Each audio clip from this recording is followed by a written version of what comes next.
بسم اللہ الرحمن الرحیم۔ السلام علیکم ورحمۃ اللہ وبرکاتہ۔ تبدیلی جنس اور اجماع امت۔ آج میں تمام اہل پاکستان کے ساتھ ایسی معلومات شیئر کرنا چاہتا ہوں جن کا جاننا ہمارے لیے بہت ضروری ہے۔ 20، 21، 22 اور 23 فروری 2023 میں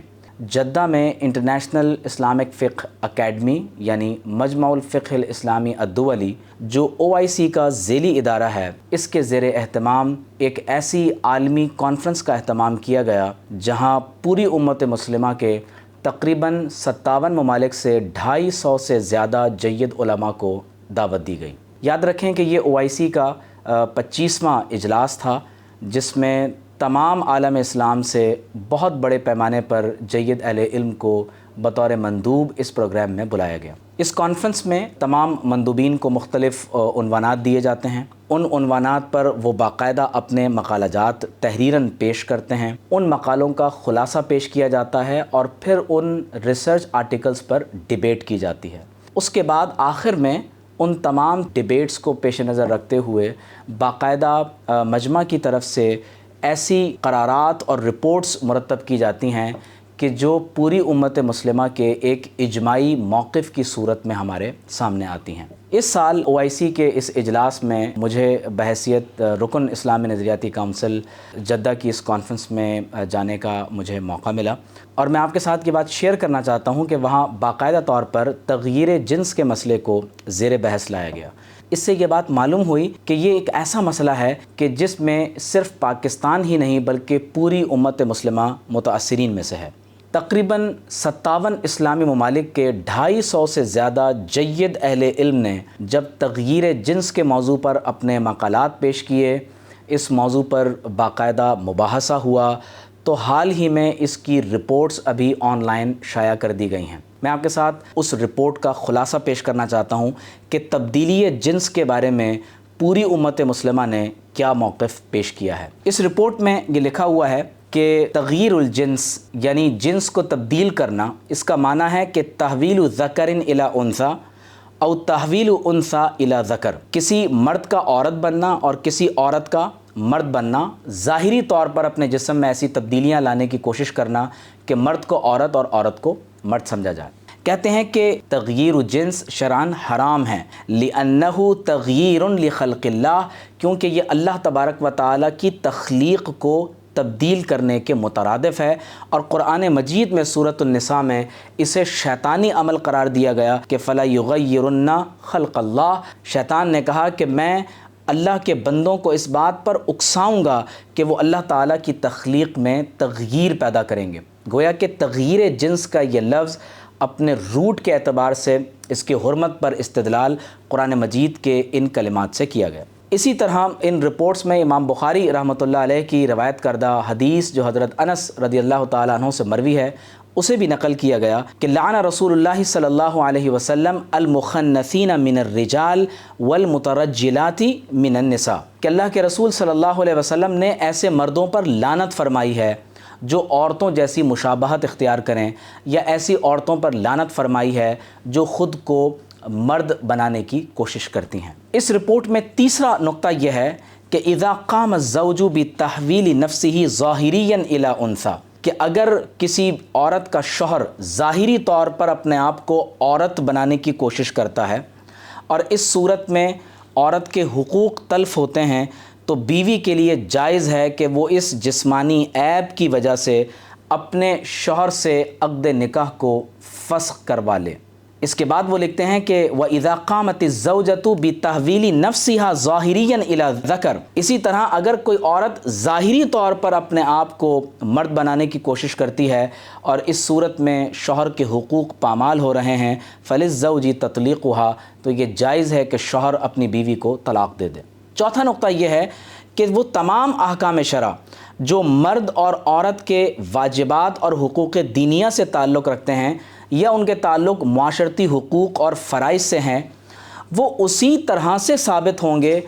جو حقیقتاً کسی مرد یا عورت کی جنس سے متعلق تھے۔ کہا گیا کہ تظل الاحکام الشرعیہ المتعلقہ بالذکر والانثی من واجبات و حقوق دینیت و مدنیت ثابتۃ، کما کانت قبل اقدام احدہما علی تحویل نفسہ ظاہریا من ذکر الی انثی، یعنی ظاہری طور پر اگر کوئی اپنے جنس کو مرد سے عورت یا عورت سے مرد بنانے کی طرف چلا بھی جاتا ہے، اس کی کوشش بھی کرتا ہے، تو اس صورت میں شرعی طور پر احکام شرع اسی طرح سے قائم رہیں گے جو اس سے قبل اس کے لیے قائم تھے، یعنی وہ مرد تھا تو اس پر مرد کے احکامات جاری ہوں گے، اگر وہ عورت ہے تو اس پر عورت کے احکامات جاری ہوں گے۔ یعنی مراد یہ ہے کہ اگر کوئی عورت بظاہر اپنے لباس میں کوئی تبدیلی کر کے، اپنی آواز کو بدل کر یا مختلف سرجریز کے ذریعے اپنے جسم میں کوئی تبدیلی لانے کی کوشش کرتی ہے اور بظاہر وہ یہ ڈکلیئر کرتی ہے کہ سیلف پرسیوڈ آئیڈینٹی کی وجہ سے میں مرد ہوں اور اسے مینٹل ڈسفوریا ہے، تو اس صورت میں شرعاً اسے عورت ہی قرار دیا جائے گا۔ اور بالکل اسی طرح اگر کسی مرد کو مینٹل ڈسفوریا ہو گیا، ایک ذہنی بیماری لاحق ہو گئی اور وہ بظاہر اپنے آپ کو عورتوں کی طرح سے محسوس کرتا ہے سیلف پرسیوڈ آئیڈینٹی کی وجہ سے، یا وہ اپنے آپ کو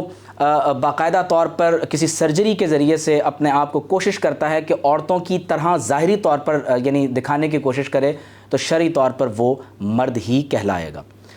آگے وہ بیان کرتے ہیں کہ یہ تمام احکامات چاہے وہ حضانت، نفقہ، میراث اور دیگر احکامات سے متعلق ہوں، مرد مرد رہے گا، عورت عورت رہے گی، کیونکہ اسلام میں کسی تیسری جنس کا کوئی تصور موجود نہیں ہے۔ کہتے ہیں وَذَلِكَ لِأَنَّ تَحْوِيلَهُ نَفْسَهُ إِلَى أُنثى أَوْ ذَكَرٍ لَا يُعَدُّ تَغْيِيرًا حَقِيقِيًّا، کہتے ہیں کیونکہ ایک عورت کا مرد یا مرد کا عورت بننے کے لیے ظاہری طور پر یہ کوششیں کرنا حقیقی طور پر اسے مرد سے عورت یا عورت سے مرد ہونے میں شمار نہیں کیا جائے گا، بل ہوا تغییر ظاہری، بلکہ یہ صرف ظاہری طور پر اپنے آپ کو تبدیل کر لینا ہے،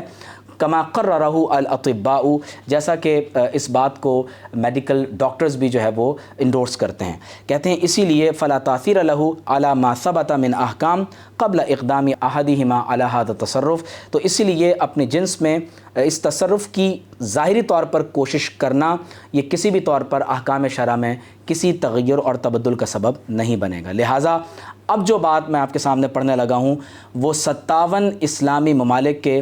250 سے زیادہ علماء کی وہ اجماعی رائے ہے جسے آپ کے سامنے تبدیلی جنس کے حوالے سے میں اس وقت بیان کر رہا ہوں۔ لکھا ہے کہ اس لیے انٹرنیشنل اسلامک فقہ اکیڈمی اس نتیجے پر پہنچی ہے کہ دعوت الحکومات والدول الی منع اجراء هذه العملیات، تمام اسلامی حکومتوں کو چاہیے کہ وہ اس طرح کے کاموں اور اعمال کو ڈسکریج کریں اور ان کو فی الفور روک دیا جائے۔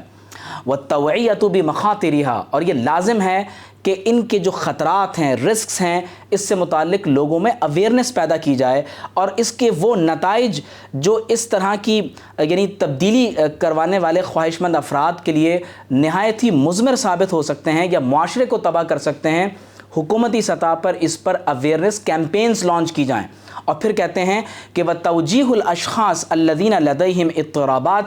او وساوس فی الہویہ الجنسیہ لِأَسْبَابٍ نَفْسِیَّہ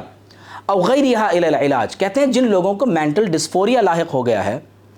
جن کے اندر کوئی مینٹل ڈس آرڈر ہے، کوئی پرابلم ان کے اندر یعنی ان کی سیلف پرسیوڈ آئیڈینٹی کے حوالے سے ان میں موجود ہے، تو ایسے لوگوں کا علاج کروایا جائے گا، نہ یہ کہ اس پر قانون سازی کرتے ہوئے اس کو جواز فراہم کرنے کے بعد مسلم معاشروں میں پروان چڑھایا جائے۔ دوسرا نقطہ یہ ہے کہ التوعیۃ بخطور الدعوات التي تدافع عن الشذوذ الجنسی، یہ لفظ بہت قابل توجہ ہے۔ بتایا جا رہا ہے کہ وہ جنسی جنون جو لوگوں پر مسلط کرنے کی کوشش کی جا رہی ہے، قوم کو اویئرنیس دی جائے گی، لوگوں میں آگاہی مہم شروع کی جائے کہ کسی طریقے سے اہل اسلام کو اس طرح کے جنسی جنون سے دور رکھا جائے جو اس وقت مغربی معاشروں میں پروان چڑھ رہا ہے۔ تو بتایا جا رہا ہے کہ ایسے کام کیے جائیں گے کہ جن کے ذریعے سے جنسی جنون سے لوگوں کو روکا جائے، و تغییر الجنس، اور اسی طرح سے انہیں جنس کی تبدیلی جیسے اقدامات سے روکنے کے لیے اویئرنیس پیدا کی جائے گی، اور وہ تمام تر کام جو ہیومن رائٹس، یہ لفظ بہت امپورٹنٹ ہے، وہ تمام تر کام جو ایک فرد کی فریڈم اور ہیومن رائٹس کے تناظر میں اس وقت اخلاق رذیلہ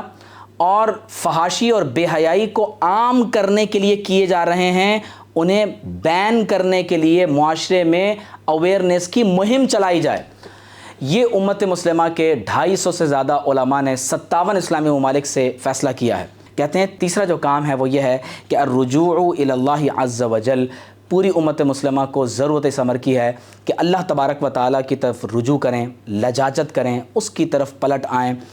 اور اس بات کی طرف لوٹیں جسے شرع حنیف دین اسلام نے جائز قرار دیا ہے، اور اسی طرح سے جو علاج معالجے کے مسائل ہیں ان کی طرف رجوع کریں، ایسے لوگوں کا علاج کروایا جائے، کیونکہ اللہ تعالیٰ نے ہر مشکل کا حل اور علاج پیدا فرمایا ہے، خاص طور پر وہ بیماریاں جو نفسیاتی ہوں، جن کا تعلق مینٹل ڈس آرڈر سے ہو۔ میں یہ سمجھتا ہوں کہ مجمع کی اس رپورٹ کے بعد اور اسلامی نظریاتی کونسل کی طرف سے اس طرح کے جو ہمارے ہاں موضوعات زیر بحث رہتے ہیں ان کی اسلامی حیثیت کی وضاحت کے بعد کہ کسی بھی صورت میں اس کی کوئی اجازت نہیں ہو سکتی، میں یہ سمجھتا ہوں کہ بات بالکل واضح ہے، لہٰذا بالخصوص امت مسلمہ کو اور بالخصوص پاکستان کو چاہیے کہ وہ اپنی نوجوان نسل میں اویئرنیس پیدا کرنے کی اس مہم کو جاری رکھیں، زیادہ سے زیادہ اس پیغام کو آپ شیئر کیجئے، عام کیجئے، تاکہ ہم اپنے نوجوانوں کی حفاظت کر سکیں۔